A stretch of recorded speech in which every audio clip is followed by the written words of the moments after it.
अस्सलाम वालेकुम dear students, I am Mohammad Ismail Sarani. आज हम 9th क्लास का मैथ्स का चैप्टर नंबर 9 देखेंगे, इंट्रोडक्शन टू कोऑर्डिनेट ज्योमेट्री। तो इसमें हम जो है देखेंगे कोऑर्डिनेट ज्योमेट्री क्या है, इसके बारे में पढ़ेंगे।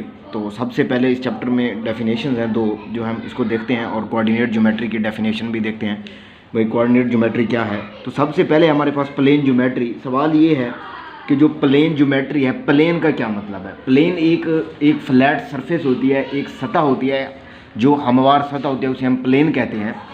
तो उसके अंदर जो है देखते हैं, the study of geometrical shapes, geometrical shapes का मुताला करना, मुताला करना इन अ प्लेन, प्लेन में इज कॉल्ड प्लेन ज्योमेट्री। मतलब प्लेन के अंदर किसी सरफेस के ऊपर, किसी प्लेन, मिसाल के तौर पे जैसे ये हमारा पेज है, ये एक प्लेन सरफेस है, तो हम इसको प्लेन कह सकते हैं पेज को। या मोबाइल फ़ोन की हमारी जो स्क्रीन है वो भी प्लेन है, या टीवी है उसकी स्क्रीन जो है वो भी प्लेन है। तो मतलब प्लेन के अंदर ज्योमेट्रिकल शेप्स। अब सवाल यह है ज्योमेट्रिकल शेप्स कौन सी शेप्स हैं।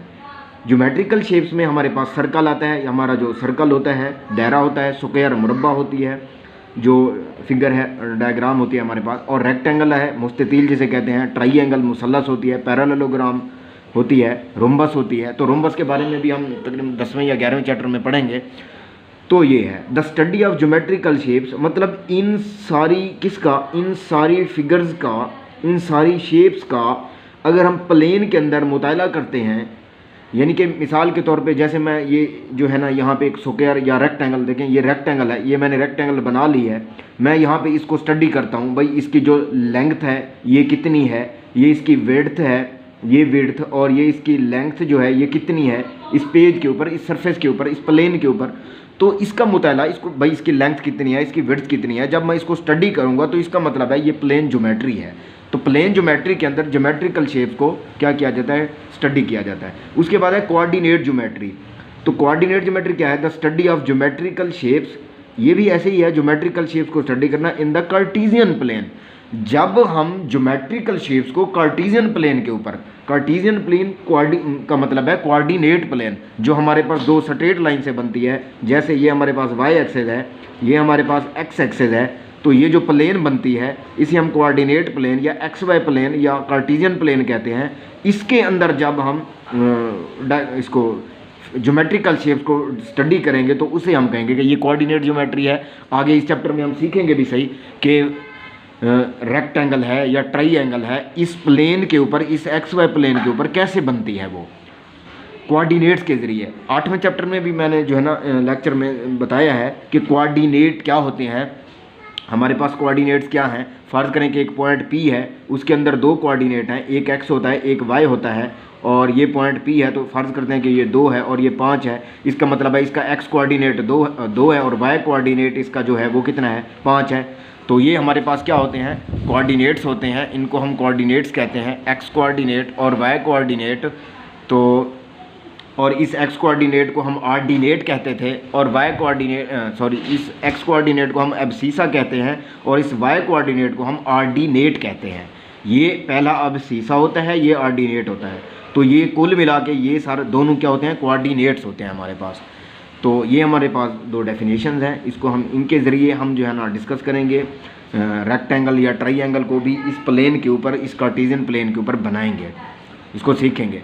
इसके बाद है हमारे पास है जी, इसको हम नेक्स्ट जो है देखते हैं कि हमारे पास डिस्टेंस फार्मूला है। डिस्टेंस फार्मूला है हमारे पास। डिस्टेंस फार्मूला क्या होता है, इसको ज़रा डिस्कस करते हैं।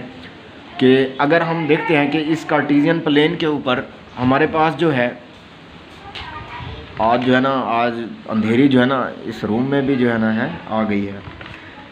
चलें ये देखते हैं कि हमारे पास ये जो कार्टेशियन प्लेन है, इस कार्टेशियन प्लेन में एक पॉइंट है P और एक पॉइंट है Q।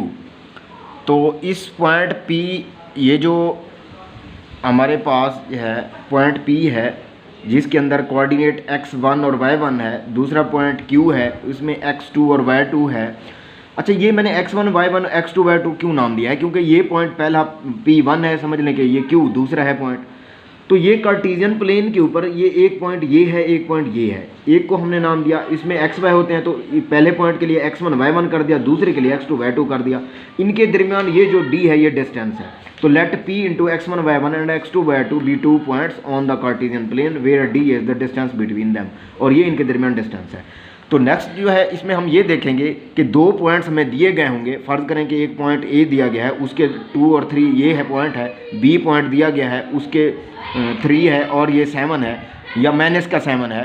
तो इसमें हमने अगर इन 2 पॉइंट्स के दरमियान, ये कार्टेशियन प्लेन पे कहीं पे भी ये 2 पॉइंट हैं भी, इनके दरमियान अगर हमने डिस्टेंस मालूम करना हो, डिस्टेंस मालूम करने का ये फार्मूला है कि x2 माइनस x1 का square plus y2 minus y1 का स्क्वायर होल का under root d is equal to. ये फार्मूला जो है हम यूज़ करते हुए हमारी एक्सरसाइज 9.1 है उसके जितने भी क्वेश्चन हैं वो हम करेंगे, उनको देखेंगे। इस फार्मूले से यही फार्मूला याद कर लेना है आपने कि x2 माइनस x1 का square plus y2 minus y1 का स्क्वायर होल अंडर रूट और ये d के इक्वल होता है। d मीन डिस्टेंस है, इन 2 पॉइंट्स के दरमियान ये जो फासला है।